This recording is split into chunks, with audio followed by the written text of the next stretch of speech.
Apa hukum memperingati hari kemerdekaan dan hari guru? Semua ya.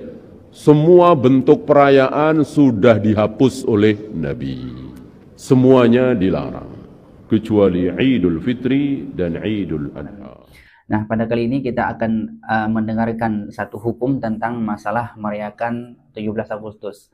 Apakah ini diperbolehkan atau ini tidak diperbolehkan? Mari kita simak penjelasan dari Ustadz Ajir Ubadillah. Al-Imam As-Suyuti dalam kitab beliau Al-Hawi lil Fatawi ketika menerangkan tentang hadis Asyura yang sangat masyhur ya, bahwasanya ketika Nabi Muhammad SAW sampai ke Madinah, wajadahum yasumuna yauman, orang-orang Madinah pada berpuasa, yakni yauma Asyura, yakni di hari Asyura. Orang-orang Madinah kemudian mengatakan, hadza yaumun azim, wahai Nabi Muhammad, ini adalah hari yang agung. Di hari ini Allah menyelamatkan Nabi Musa wa aghraqa ala Fir'aun, menenggelamkan Fir'aun dan tentara-tentaranya.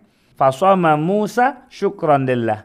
Di hari itu, hari Arafah, Nabi Musa berpuasa syukran karena mensyukuri nikmat-nikmat Allah. Setelah tahu bahwa Nabi Musa puasa dan orang-orang Yahudi puasa, Nabi mengatakan, ana aula bi Musa minhum. Kalau merayakan kemenangan Musa, saya lebih berhak. Maka fasamahu wa amara bisiyamih. Nabi berpuasa dan memerintahkan para sahabat untuk berpuasa. Hadis ini riwayat Al-Imam Al-Bukhari. Menariknya, Al-Imam Suyuti mengatakan dari hadis ini kita bisa mengambil faedah bahwasanya kita ini penting untuk melakukan syukur kepada Allah Subhanahu wa taala atas apa yang Allah berikan kepada kita pada hari-hari tertentu, baik itu berupa pemberian nikmah atau terhindarnya musibah, terhindarnya bahaya. Hal itu bisa diulang-ulang pada hari yang semisal di setiap tahunnya. Jadi peringatan setiap tahun atas kenikmatan, atas karunia yang Allah berikan itu enggak apa-apa. Wasyukru lillah, bersyukur kepada Allah bisa didapatkan dengan berbagai macam ibadah. Kalau konteksnya Nabi Musa berpuasa dan kemudian diamalkan oleh Nabi Muhammad SAW. Tetapi enggak cuma puasa, boleh juga dengan sujud syukur atau sholat ya, atau dengan berpuasa, wasodaqah, bersedekah, watilawatil Quran, dan juga membaca Al-Quran. Baiklah sahabat ngaji bareng semuanya, sering kita lihat di dalam kehidupan kita sehari-hari bahwa masyarakat sangat mengagumi kepada seorang artis, bahkan mereka meninggalkan para ulama. Buktinya ketika kita melihat di kehidupan nyata kita, ketika datang para artis, mereka sangat mengagumkan para artis, sedangkan ulama ini adalah yang patut kita kagumi. Nah, disebutkan oleh Syekh Imam An-Nawawi Al-Bantani, bagaimana kita fadilah ketika kita melihat orang yang berilmu. Orang yang berilmu yang dimaksud di sini adalah orang yang beramal dengan ilmunya. Ada orang yang berilmu tetapi tidak beramal dengan ilmunya. Dan bagaimana fadilah kita berjumpa melihat itu wajah para ulama. Maka di dalam satu hadis disebutkan di dalam kitab Syekh Imam An-Nawawi Al-Bantani, itu satu hadis disebutkan qala Nabi sallallahu alaihi wasallam li Ibnu Mas'ud radhiyallahu an, ya Ibnu Mas'ud, julusuka sa'atin fi majlusin ilmi la tamassu qalaman wa la taktubu harfan khairukum minal itaqi al-firaqabatin. Nah, kata Imam Al-Nawawi, di dalam satu hadis ini Rasulullah mengatakan, wahai Ibnu Mas'ud, kata Rasulullah, duduk engkau di suatu saat dalam satu majelis ilmu itu tidak akan disentuhkan oleh satu kalam, oleh satu pena, artinya tidak dituliskan kepada kamu kecuali akan satu kebaikan, yaitu daripada memerdekakan 1000 hamba sahaya. Nah, inilah fadilah ketika kita duduk di dalam satu majelis. Nah, rupanya sangat banyak pahala yang kita dapatkan, yaitu bandingannya seperti kita memerdekakan yaitu 1 hamba sahaya.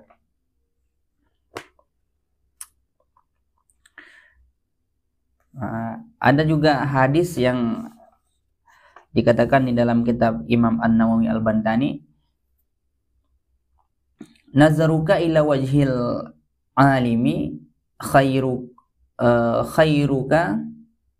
khairulaka min alfi farsin tasaddaqta biha fi sabilillah wa salamuka alal alim khairul laka min ibati alfi sana.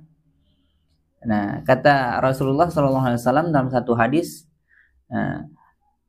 melihat engkau kepada wajah ulama, orang yang berilmu, itu terlebih baik daripada engkau sedekahkan 1000 ekor kuda, farsin kuda, 1000 ekor kuda di jalan Allah Subhanahu wa taala, di jalan fisabilillah, di jalan Allah. Nah, itu adalah ketika kita melihat wajah para ulama. Nah, itu bandingannya adalah seperti kita bersedekah 1000 ekor kuda. Nah, itu bandingannya. Dan Rasulullah juga menjelaskan di dalam satu hadis, wassalamuka ala alim, engkau memberi salam terhadap orang yang berilmu, khairul laka, itu lebih baik daripada beribadat 1000 tahun. Nah, itulah bandingannya disebutkan di dalam beberapa hadis. Nah, kita lihat di zaman sekarang, orang lebih banyak menyukai para artis atau para ulama. Nah, inilah akhir zaman. Mungkin ulama ada juga yang mereka cintai, mereka suka, tapi kita bandingkan dengan datangnya artis yang rela menghabiskan duit, rela menghabiskan untuk membelikan tiket supaya mereka bisa menonton. Ya, itu kita lihat bandingannya.